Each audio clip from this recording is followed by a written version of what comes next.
दोस्तों, भारत दुनिया का दूसरा सबसे बड़ा सेलफोन बाजार है और यहाँ के करीब 80 करोड़ लोगों के पास मोबाइल फोन है।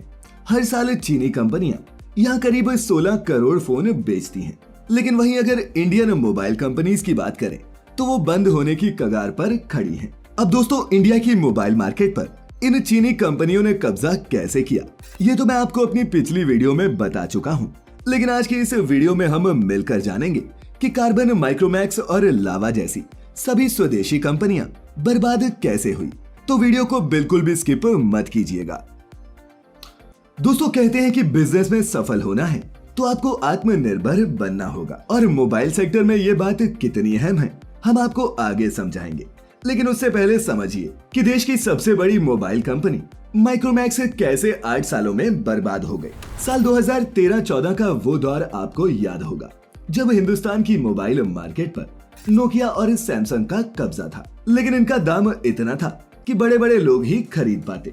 ऐसे में एक स्वदेशी कंपनी जिसे 1999 में 4 दोस्तों ने मिलकर खोला था, उसने इस सेक्टर में हाथ आजमाने की सोची। वो चीन से मोबाइल के पार्ट्स मंगवाते और फिर उन्हें असेंबल करके इंडिया में बेच देते। फायदा इतना हुआ कि कुछ ही सालों में वो कंपनी इंडिया की नंबर 1 मोबाइल कंपनी बन गई। और इसकी वजह ये थी कि हिंदुस्तान के लोग उस वक्त मोबाइल तो खरीदना चाहते थे, लेकिन उनके पास ज्यादा पैसे नहीं थे। ऐसे में माइक्रोमैक्स अपने वाजिब दाम और अट्रैक्टिव फीचर्स की वजह से गांव-गांव तक पहुंचा। लेकिन उसके बाद इस साल 2016 में नोटबंदी का फैसला आया और उसके बाद जीएसटी लागू हुआ। अब इन झटकों से कंपनी उभरी ही थी कि अंबानी साहब ने जियो लॉन्च कर दिया। अब माइक्रोमैक्स के पास तो 3G वाली तकनीक थी और विदेशों में 4G 5G चल रहा था। इसीलिए विदेशी पार्ट्स मंगवाने वाली माइक्रोमैक्स यहाँ भी पिछड़ गई और यहीं से उसके पतन की शुरुआत शुरू हो गई। अब आप सोचेंगे कि माइक्रोमैक्स ही क्यों? अब दोस्तों, सिर्फ माइक्रोमैक्स ही नहीं, लावा, कार्बन, इंटेक्स, वीडियोकॉन और लाइफ जैसी कई स्वदेशी कंपनीज चीन पर पार्ट्स के लिए निर्भर थी और धीरे धीरे उनका भी बाजार सिमटता चला गया। अब दोस्तों, यही सबसे बड़ा और मेजर रीजन था इंडियन मोबाइल कंपनीज के बर्बाद होने का, डिपेंडेंसी ऑन चाइना। दोस्तों, मोबाइल में लगने वाला प्रोसेसर चाइना में ही बनता है। इसके बिना फोन किसी डब्बे की तरह है। यहाँ तक कि अमेरिकी कंपनी एप्पल, जिसका आईफोन दुनिया भर में बिकता है, उसके प्रोसेसर्स भी चीन में बनते हैं।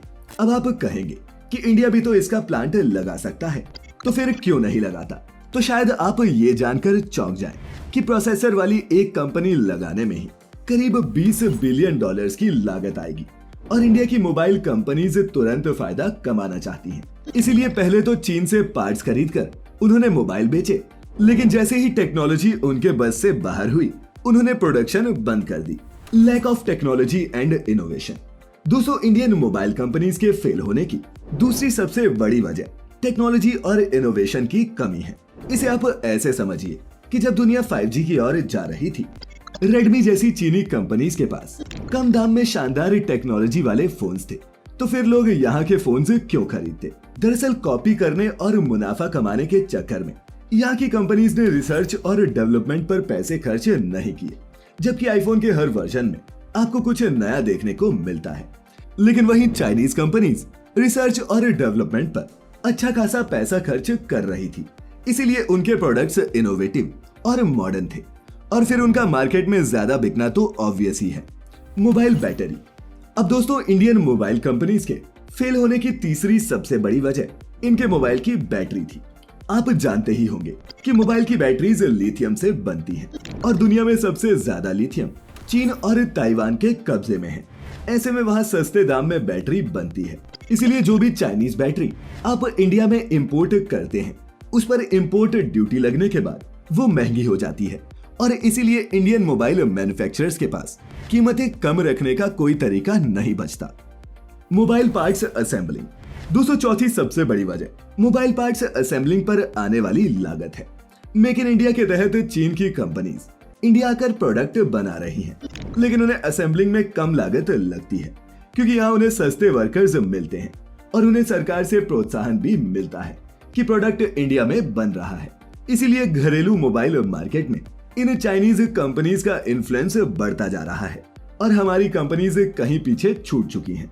और दोस्तों, पांचवी और आखिरी वजह ई कॉमर्स और अच्छी क्वालिटी के फोन्स हैं। दरअसल चीन की कंपनीज जो भारत आकर फोन्स असेंबल करती थी, उन्हें टैक्स कम देना पड़ता है, इसीलिए उन्होंने प्रचार में खूब पैसा लगाया। अमेज़न से लेकर फ्लिपकार्ट तक से करार किए, आईपीएल के स्पॉन्सर बने और अपने फोन्स को डिस्काउंट पर बेचा। इससे फायदा कंपनीज को ये हुआ, कंपनीज के इतने मोबाइल बिकने लगे कि उनके प्रॉफिट्स आसमान छूने लगे और वहीं ग्राहकों को एडवांस्ड फीचर्स वाले फोन कम कीमत में मिलने लगे। अब दोस्तों आप इकोनॉमिक्स पढ़ेंगे तो आपको 6M पढ़ाया जाता है, जिसमें man power, material, method, machine, money और मार्केट का फॉर्मूला समझाया जाता है। इसमें से मैन पावर इंडिया में सस्ती है, मटेरियल चीन में, मेथड और मशीन के मामले में भी चीन इंडिया से आगे है और इसीलिए इनके यहाँ की मोबाइल कंपनीज का हमारी मार्केट पर कब्जा है। लेकिन 100 बात की एक बात ये है कि जब तक पब्लिक को सस्ता और अच्छा सामान नहीं मिलेगा, वो इसे नहीं खरीदने वाली। इसीलिए देसी मोबाइल कंपनीज को ये सोचना होगा कि डिजिटल क्रांति के इस दौर में कम से कम ऐसी स्थिति बनाने की कोशिश करें कि मोबाइल के सभी पार्ट्स इंडिया में बन सके। आखिर हम चीन पर कब तक निर्भर रहेंगे? इस पर अपनी राय नीचे कमेंट्स में जरूर लिखें। और आज की ये वीडियो इंटरेस्टिंग या इन्फॉर्मेटिव लगी हो तो इसे अपने दोस्तों के साथ भी शेयर जरूर करें। अपने चहेतों का ख्याल रखें और वीडियो पूरी देखने के लिए आपका बहुत बहुत शुक्रिया।